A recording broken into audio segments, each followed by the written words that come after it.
ಬೆಳಗಾವಿ ಜಿಲ್ಲೆಯಲ್ಲೂ ಅಬ್ಬರಿಸಿದ ಮಳೆರಾಯ. ಬೈಲಹೊಂಗಲ ತಾಲೂಕಿನ ಹಲವೆಡೆ ಧಾರಾಕಾರವಾದಂತಹ ಮಳೆ ಸಂಭವಿಸಿದೆ. ಉಕ್ಕಿ ಹರಿದ ಹೊಸೂರು ಗ್ರಾಮದ ಹೊರವಲಯದ ಹಳ್ಳ, ಬೈಲಹೊಂಗಲ ಮತ್ತು ಮುನವಳ್ಳಿ ಸಂಪರ್ಕಿಸುವಂತಹ ಸೇತುವೆ ಸಂಪೂರ್ಣವಾಗಿ ಜಲಾವೃತಗೊಂಡಿದೆ. ರಸ್ತೆಯ ಎರಡೂ ಬದಿಯಲ್ಲಿ ವಾಹನ ಸವಾರರು ನಿಂತುಕೊಂಡು ಕಾಯ್ತಾ ಇದ್ದಾರೆ.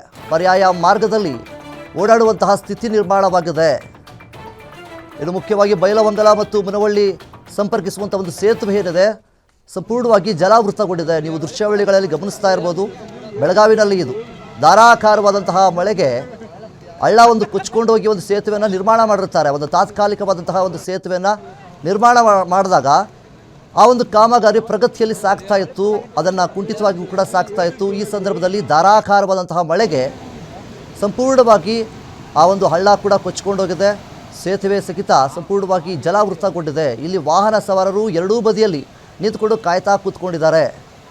ಈ ರೀತಿಯಾಗಿ ಧಾರಾಕಾರವಾದಂತಹ ಮಳೆ ಸಂಭವಿಸಿದಾಗ ನೀವು ನೋಡ್ತಾ ಇರ್ಬೋದು ಯಾವ ರೀತಿ ನೀರು ಹರಿದುಕೊಂಡು ಹೋಗ್ತಾ ಇದೆ ಅಂತ. ಇಲ್ಲಿ ವಾಹನವನ್ನು ಓಡಿಸ್ಕೊಂಡು ಹೋಗೋದಕ್ಕೆ ಸಾಧ್ಯವಾಗುತ್ತಾ? ಚಾನ್ಸೇ ಇಲ್ಲ, ಅಷ್ಟರ ಮಟ್ಟಿಗೆ ನೀರು ಹರಿದುಕೊಂಡು ಹೋಗ್ತಾ ಇದೆ.